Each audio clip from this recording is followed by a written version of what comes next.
When you need a mortgage, don't stress at all. Just tune right in and give these guys. Good morning, YouTube. Today is Friday, July 18th, and I think this is a first. All three of us are out on the road this morning. How's it going, fellas? What's going on, fellas? Going good. It's going good. Yeah, me and you on vacation. Anthony looks like he's getting an inspection. Yeah, I am, man. I am. I'm going to try to move away from this speaker because they're jamming out here at the service station. Okay. So we can't hear it, so you're okay. Just so you're know. good. I can't hear it at all. Okay. Yeah, but guys, appreciate you hopping on. I kind of had a code red this morning. Woke up at the campground a little north of Boston, and I had no internet service today, so I had to pull out to a Target parking lot. But I think we're good. Hey, I'm glad you're here. We missed you. Last week, me and Anthony were on here on July 4th, and you didn't show up. So, it was all good. Yeah, I bet. But anywho, boys, today it's in the news. We got to talk about it. We're going to talk residency of when you buy a home. When you buy your house, you can buy a home as a primary residence, a second home, or an investment property. If you happen to lie about that, that's called mortgage fraud. You can go to jail. You can lose your job. You can get in a lot of trouble. So we need to talk about mortgage fraud and residency and why it happens, because some folks out there may say, well, yeah, I'm buying an investment property. Why wouldn't you just tell everyone you're buying an investment property? Well, we all know in the mortgage world, to buy an investment property, you need a larger down payment and a higher interest rate. So sometimes folks are going to try to say, oh, I'm going to live in that home. You can't lie on your mortgage application, Anth, right? When you're talking to the loan officer, you got to tell real accurate information, because that is a mortgage application. Yeah. I mean, if you're going to be an investor, I understand why, because of that larger down payment. But if you don't have investor money, maybe you shouldn't be an investor. 20% down or 25% down for multi-units. Yeah, it's required. So if you make the mistake of thinking you're going to get away with saying it's a primary residence and you're not going to live in that property for the first 12 months, that's a problem. Yep. And Tom, how many times have we been on a call with someone? We're doing it as investment property. We start talking about down payment, and all of a sudden they're magically going to live in the house now.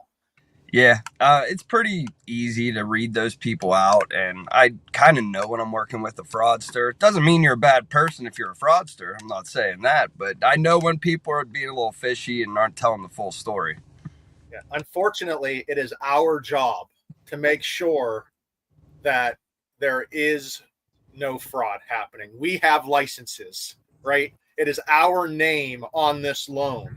It's our job to confirm that you are going to live in the property, that the employment you have makes sense of the location of the property. If you have a primary residence on 123 Main Street, you can't buy another primary residence on 124 Main Street.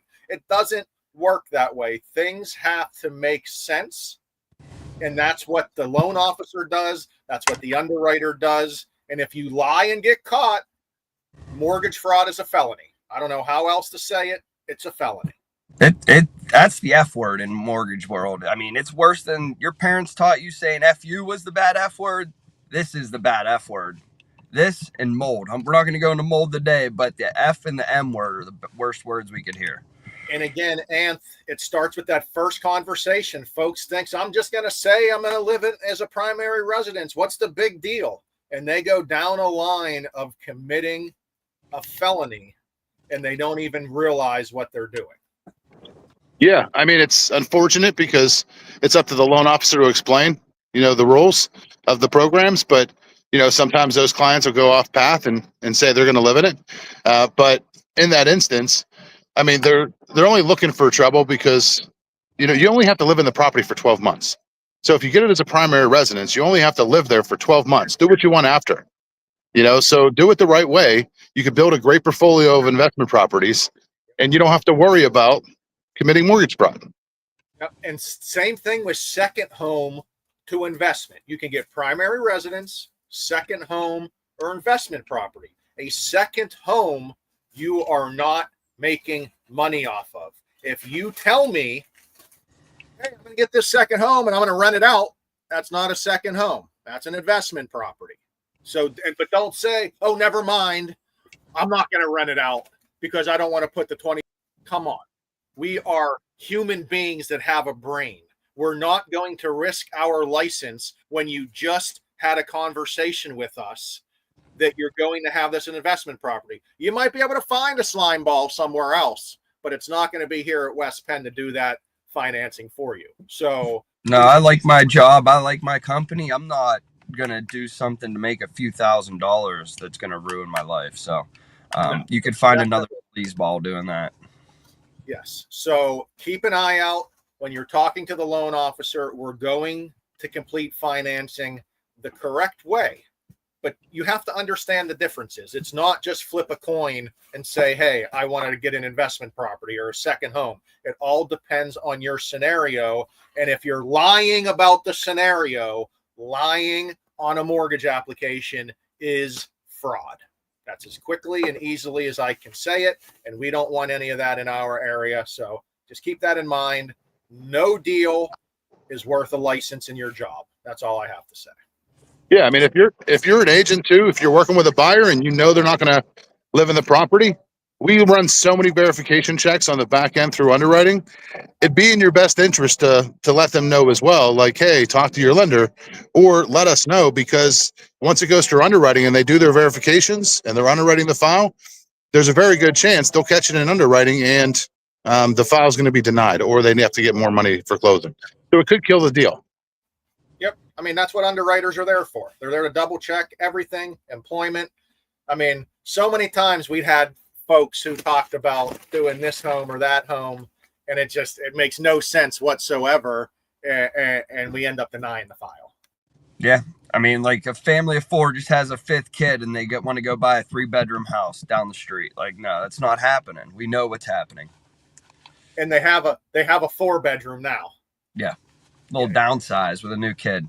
So that's all we're saying is there is actual investigating sometime that goes in. You'll have an underwriter research an address of a job or where you currently live compared to the other property. We are going to do our due diligence to make sure that the home is being purchased and financed in the right residency. Mm-hmm. No doubt. We like our jobs. We're going to try to keep them. That's it. And the chatter is popping today. It is a beautiful day up here in Boston. So I hope you guys enjoy your time as well. That's awesome. I'll let you know after I'm done with this service. That guy just came rolling back with my truck. I don't like how he was driving it though. He was hitting that gas a little too heavy. So I don't know. We'll see. Good luck with that Pennsylvania inspection, Anth. And if you guys need anything over the weekend, give us a shout. But enjoy your summer weekend. There's only a few left. All right, guys. Later. See you, boys. Tom, Ryan, and Anthony.